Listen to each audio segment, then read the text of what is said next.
내가 가고 있는 이 길은 한 번도 가지 않은 길. 오늘 하루하루 순간도 다시는 오지 않을 시간. 우리를 살리시는 그 사랑 주님의 빛을 따라서 오늘도 우린 걸어가네 생명의 길을. 네, 오늘 말씀은 내 잔이 넘치나이다 라는 제목으로 말씀을 증거하겠습니다. 본문 말씀은 시편 23편 1절로 6절까지의 말씀입니다. 여호와는 나의 목자시니 내게 부족함이 없으리로다. 그가 나를 푸른 풀밭에 누이시며 쉴만한 물가로 인도하시는도다. 내 영혼을 소생시키시고 자기 이름을 위하여 의의 길로 인도하시는도다. 내가 사망의 음침한 골짜기로 다닐지라도 해를 두려워하지 않을 것은 주께서 나와 함께 하심이라. 주의 지팡이와 막대기가 나를 안위하시나이다. 주께서 내 원수의 목전에서 내게 상을 차려주시고 기름을 내 머리에 부으셨으니 내 잔이 넘치나이다. 내 평생의 선하심과 인자하심이 반드시 나를 따르리니 내가 여호와의 집에 영원히 살리로다. 아멘. 네, 다윗은 블레셋과의 전투에서 탁월한 두각을 나타냈습니다. 그러나 당시 사울왕의 시기와 질투로 인해 도망자가 되어 너무나 힘든 삶을 살아가게 됩니다. 그런 가운데 다윗은 단순히 원수들의 위협에서 벗어나 목숨을 보존하는 정도가 아니라 엄청난 부와 명성을 얻게 됩니다. 하나님으로 인해서 자신의 삶의 잔이 넘쳐나고 있음을 고백하고 있습니다. 잔이 넘치는 삶이 되기 위해서 어떻게 해야 하는지 말씀을 통해서 살펴보도록 하겠습니다. 먼저 분명한 관계는 내 잔을 넘치게 합니다. 다윗은 양을 치는 목동이었기에 양에게 목자가 얼마나 소중한 존재인가를 누구보다도 잘 알고 있습니다. 다윗은 시편에서 하나님과 자신과의 관계를 목자와 양의 관계로 비유합니다.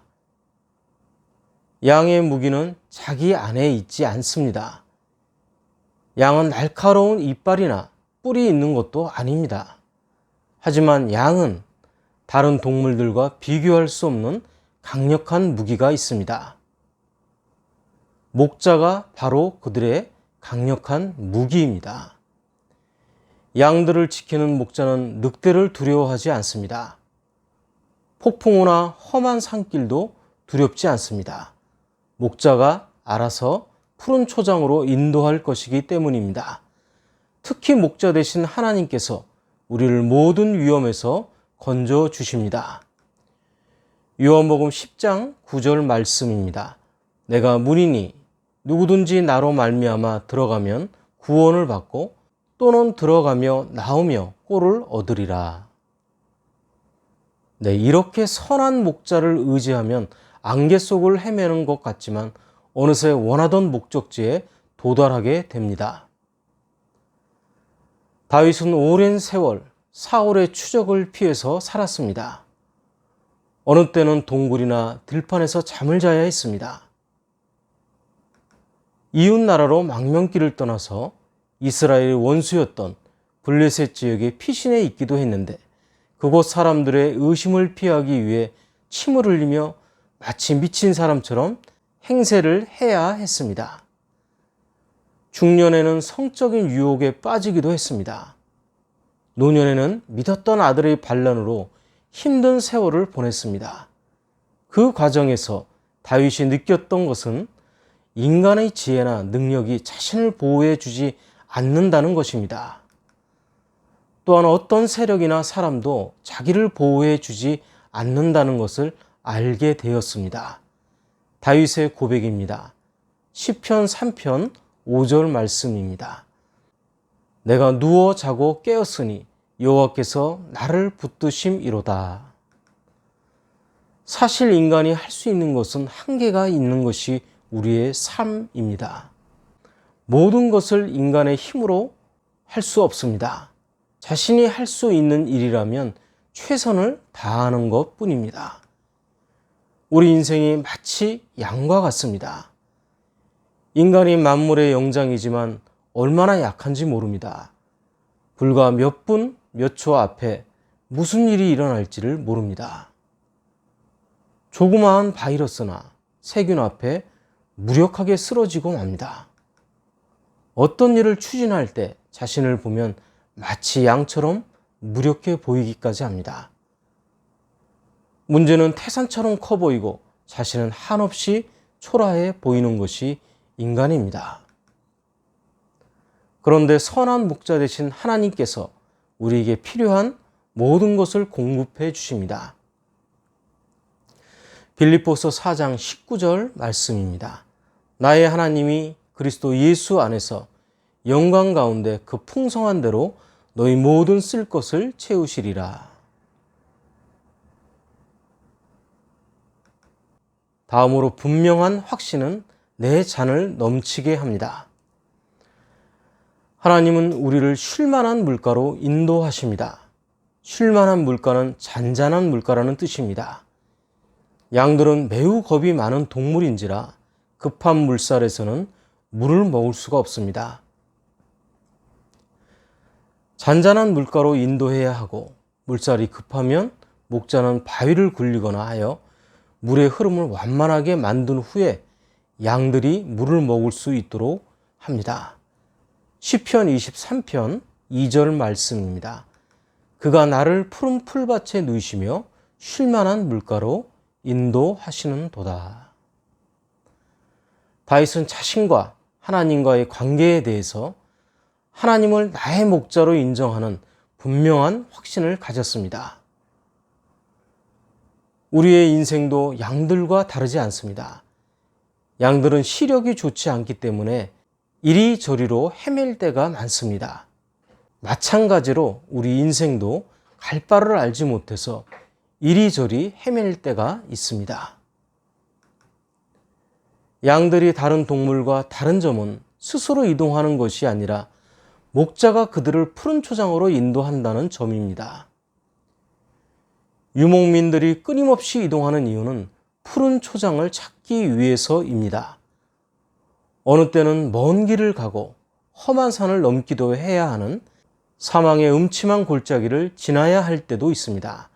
시편 23편 4절 말씀입니다. 내가 사망의 음침한 골짜기로 다닐지라도 해를 두려워하지 않을 것은 주께서 나와 함께 하심이라. 주의 지팡이와 막대기가 나를 안위하시나이다. 그렇습니다. 우리는 인생의 길을 가장 아름답게 인도하시는 목자 되시는 하나님에 대한 절대적 신뢰가 있어야 합니다. 하나님은 우리를 푸른 초장으로 인도하시기 때문입니다. 하지만 이 사망의 골짜기가 양들의 목적지는 아닙니다. 목동의 양들을 일부러 어둠과 위험이 있는 골짜기로 몰고 가지 않습니다. 그 골짜기를 통과해야 푸른 초장이 있는 언덕에 이를 수 있기 때문에 단지 지나가는 과정일 뿐입니다. 예수님께서 이 땅에 오신 목적을 이렇게 밝히고 있습니다. 요한복음 10장 10절 말씀입니다.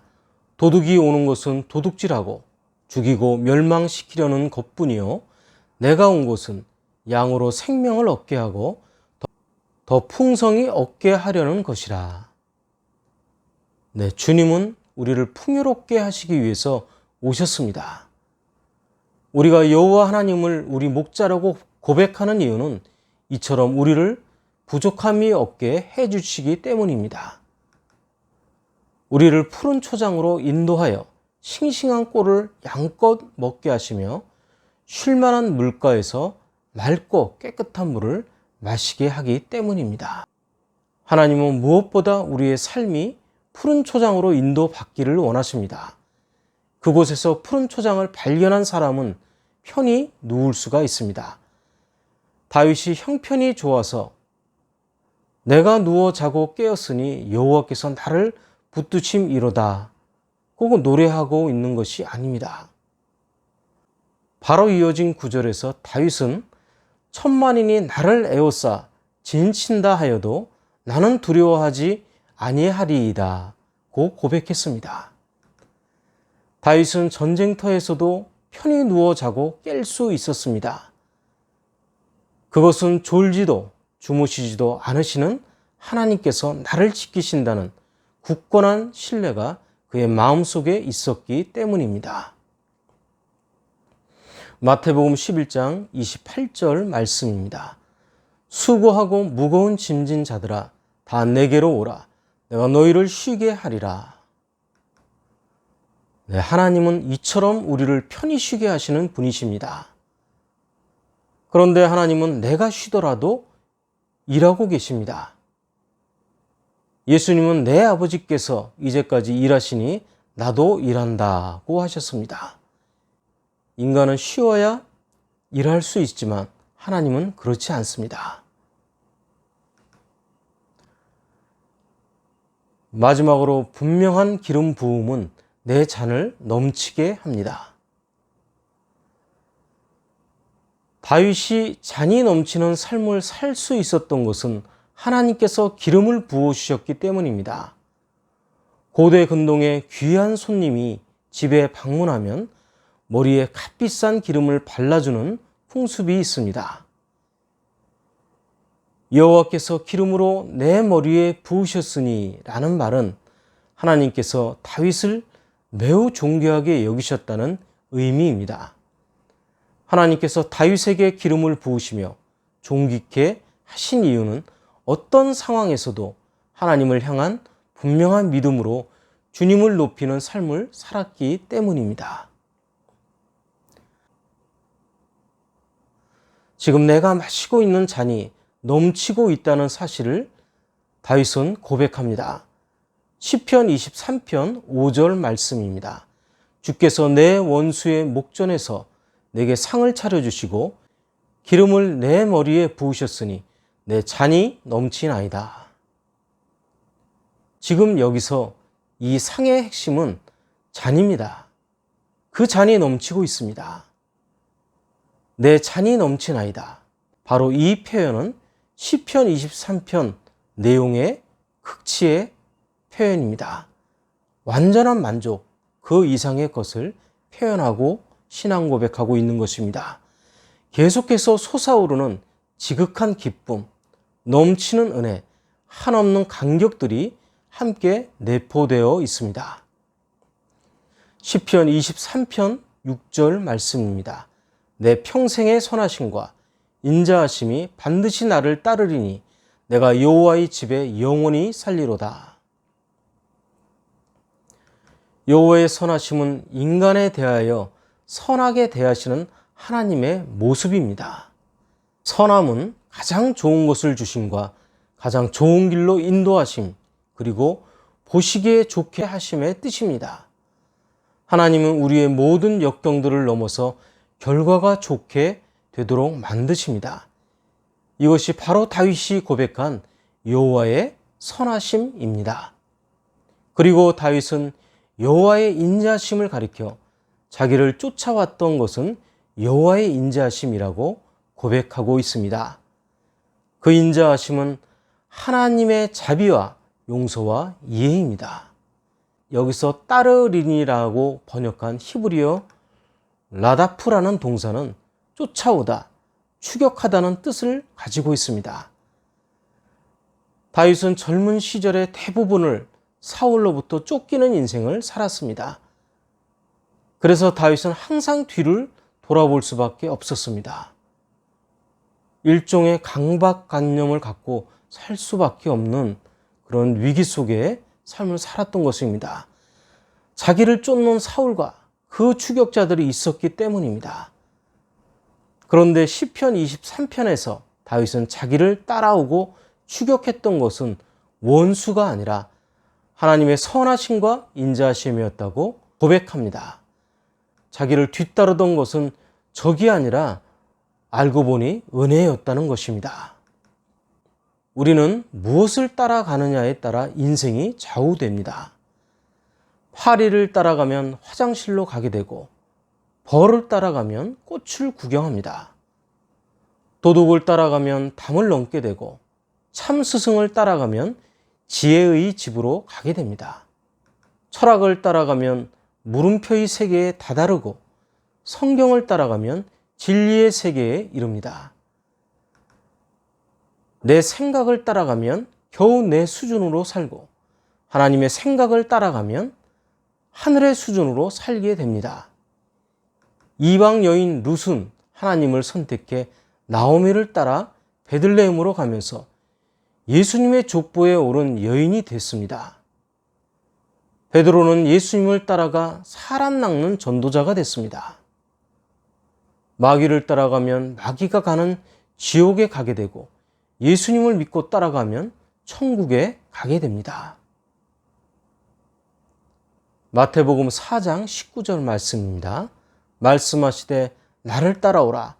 내가 너희를 사람을 낚는 어부가 되게 하리라 하시니. 네, 말씀을 정리합니다. 우리의 삶은 다윗과 같이 쫓기는 시기를 걸어갈 때가 있습니다. 이럴 때 하나님과의 분명한 관계는 내 잔을 넘치게 합니다. 또한 하나님에 대한 분명한 확신은 내 잔을 넘치게 합니다. 그리고 하나님이 주신 분명한 기름 부음은 내 잔을 넘치게 합니다. 큰 고통 가운데 있을 때라도 쫓기는 인생이 아니라 주님이 동행하시는 인생임을 깨닫고 그것을 잊지 않는 복된 그리스도인이 되시기를 예수 그리스도 이름으로 축원합니다. 네, 오늘 말씀은 성부와 성자와 성령의 이름으로 말씀드렸습니다. 나는 주님의 제자 낙심하지 않으며 절망 속에서